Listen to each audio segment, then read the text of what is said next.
Olá pessoal, tudo bem? Aqui quem fala é o Thiago da Capitalizo. Estou hoje aqui com vocês, na verdade, para a gente dar uma passada aqui em relação ao relatório que nós tínhamos encaminhado no início do ano. Na verdade, ele tinha sido feito em novembro do ano passado, que era onde investir em 2018, né? Justamente para a gente dar uma passada aí, né, em relação ao que a gente esperava do mercado, né, tanto o nosso setor de análise fundamentalista quanto o setor de análise técnica, as oportunidades que a gente enxergava para esse ano, né, e mostrar como é que funciona essa questão de fazer projeções, né? Muita gente acha que o analista ele diz que vai fazer uma recomendação e essa recomendação daqui a um pouco vai valer até o final do ano, vai valer até o outro ano, e na verdade são feitas projeções, em cima dessas projeções é feito o acompanhamento, tá? Claro, levando em conta o cenário econômico, o cenário externo, o cenário político e também o cenário das empresas, né?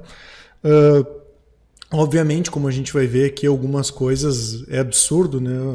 Você acaba acertando na bunda do mosquito, como diz o outro, mas nem sempre é possível acertar, né? Ainda mais quando a gente sabe aí que tem muitas variáveis envolvidas, mas é interessante a gente ir fazendo esse acompanhamento. Provavelmente na semana que vem ou na outra a gente já vai apresentar esse onde investir em 2018 atualizado, né? A gente quer fazer outros relatórios também com atualizações, com ações para ficar de olho agora no segundo semestre, e com certeza todas essas oportunidades aí, para quem é cliente Capitalizo, na hora de comprar ou na hora de vender, nós vamos encaminhar em primeira mão, tá? Esse relatório aqui, ele está na parte de relatórios grátis, né? De onde investir em 2018, como eu comentei, vai ser atualizado. Eu vou colocar aqui na descrição também, para quem não conhece o nosso blog, pessoal, vale a pena entrar, a gente disponibiliza bastante conteúdo gratuito, não só para quem é nosso cliente, mas para quem não é nosso cliente também, né? E ali na parte de materiais essenciais tem bastante informação relativa às recomendações da Capitalizo. Como é que iniciou então essa carta aqui onde investi em 2018? Só dando um briefing de como foi o ano de 2017, né? O ano de 2017 foi um ano de recuperação, vamos dizer assim, complementar ao que nós tínhamos em 2016, né? Até o impeachment da Dilma, o Brasil estava indo para o buraco, vamos dizer assim, e aos pouquinhos aí essa questão, principalmente macro, foi se ajustando, né? O mundo todo estava crescendo e o Brasil estava ficando para trás, a inflação estava demais, os juros estavam muito altos, o nível de confiança do consumidor, do empresário estava muito baixo, e depois do impeachment dela isso começou a se reverter, tá? Em relação aos juros, tá, o que a gente esperava era, quem sabe, vamos dizer assim, os juros caírem até 6,5%, né? Era o melhor dos mundos para a gente, era que os juros caíssem até 6,5%, por talvez se saísse a reforma da Previdência, né? O que já parecia bastante improvável, tá?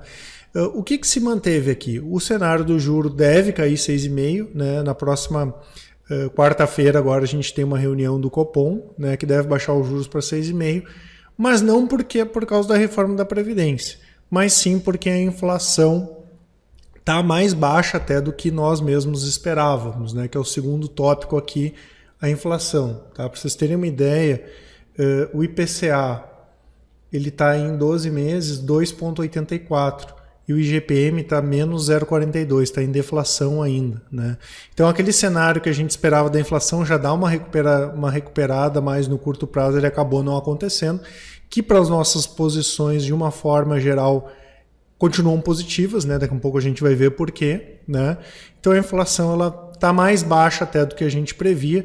Obviamente isso é positivo, porque os juros podem permanecer até por mais tempo que a gente esperava, quem sabe baixos, e abriu espaço para essa baixa aí, que deve ser confirmada depois de amanhã, na quarta-feira, para 6,5%. Tá? Então a gente teve o cenário fechando 2,95% o IPCA, né? O ano passado.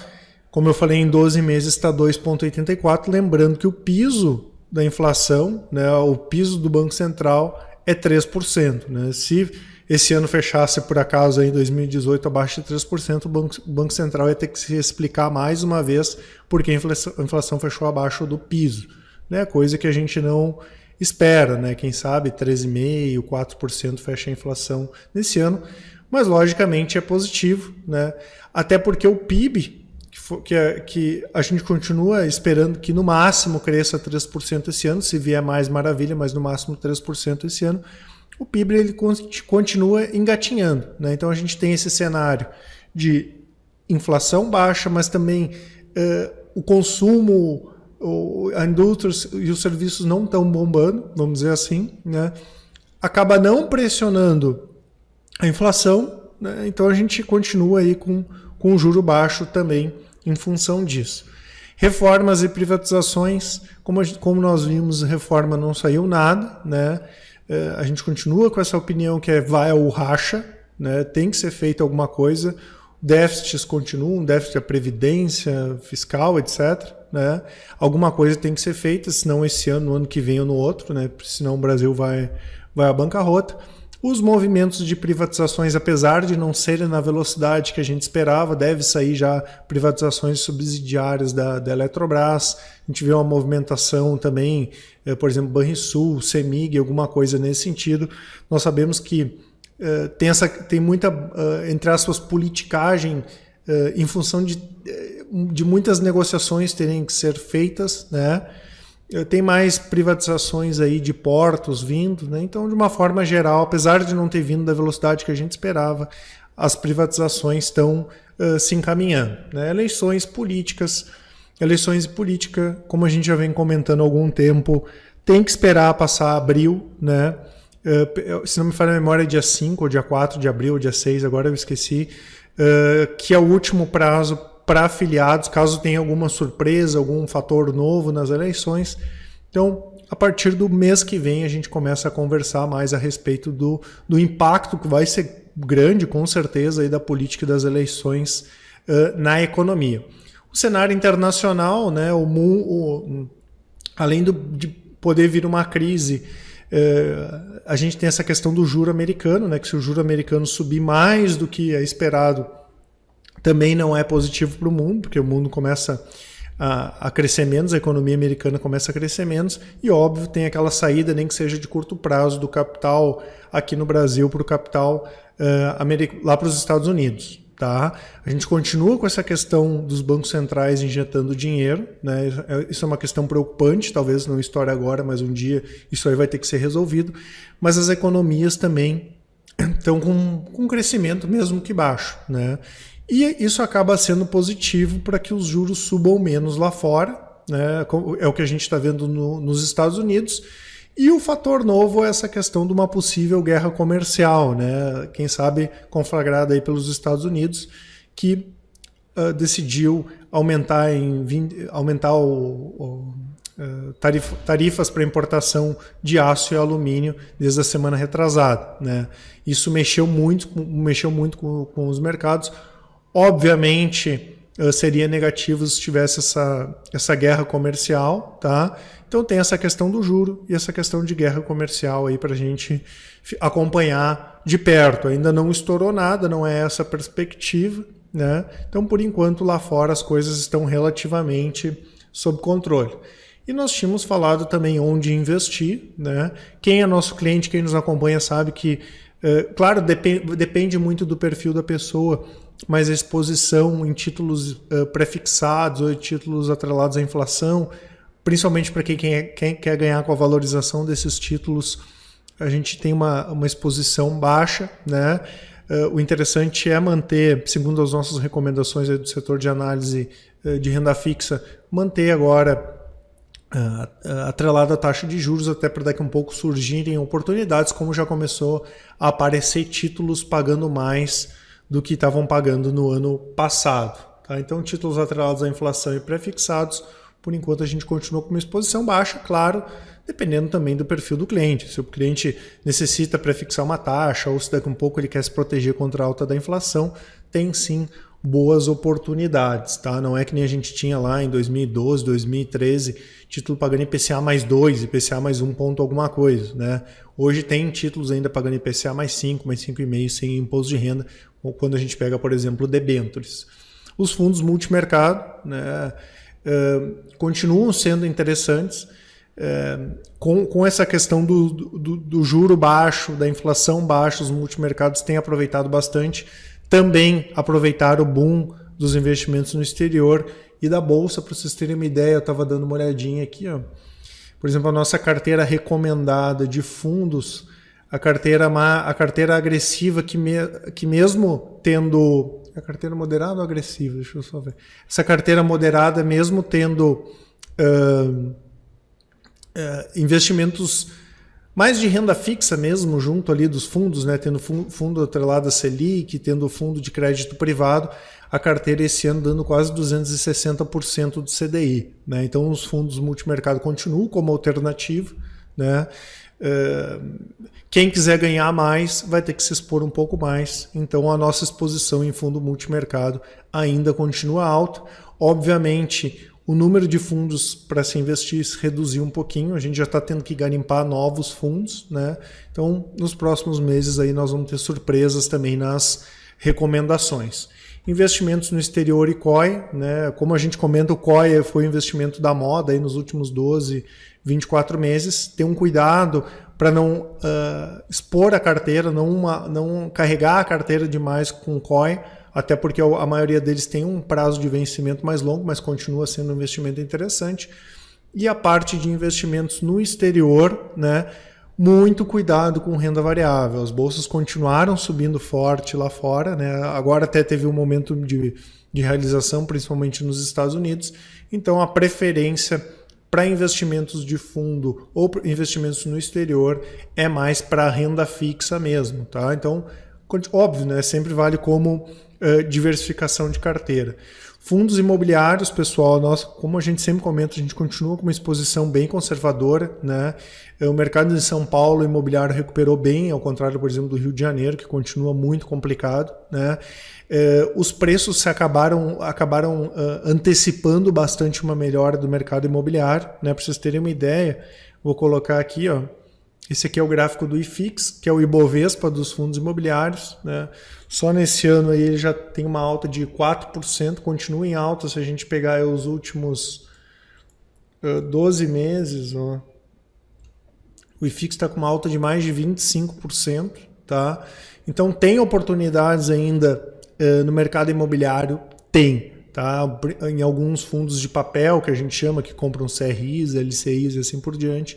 Mas aqueles fundos de tijolo tem que garimpar muito mais agora. Né? O setor de análise de fundos imobiliários considera hoje que os fundos estão relativamente caros, né? Numa média geral.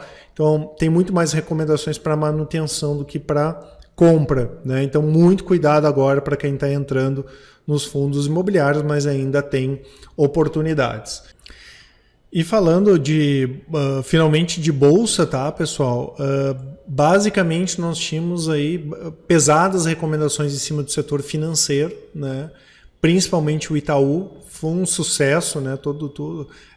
O Itaú do ano passado para cá divulgou lucro recorde, pagamento de dividendo recorde, né?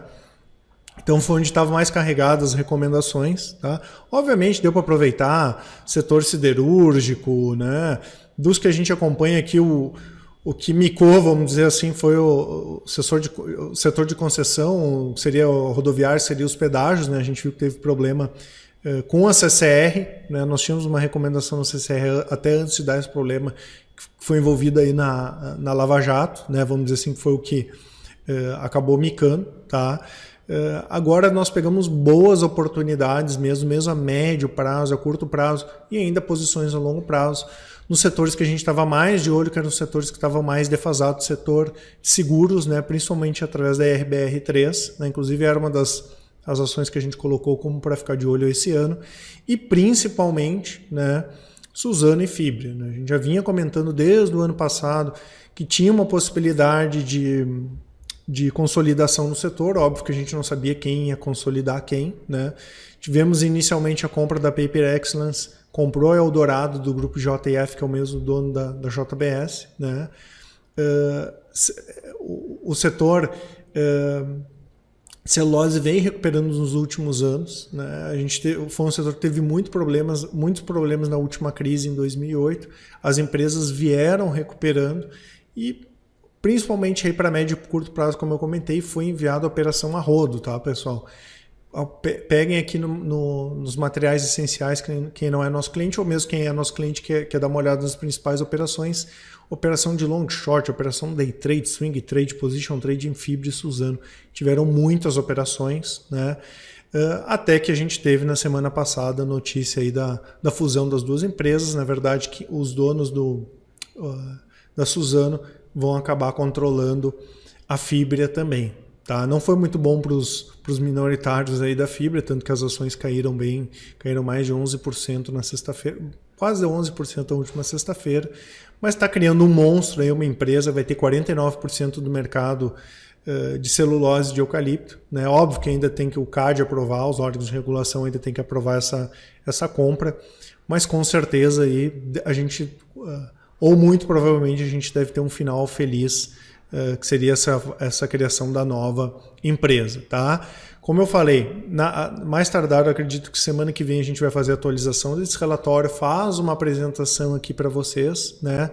E também com as ações aí para ficar de olho agora, né, em abril, junho, já de olho mais no segundo semestre, né?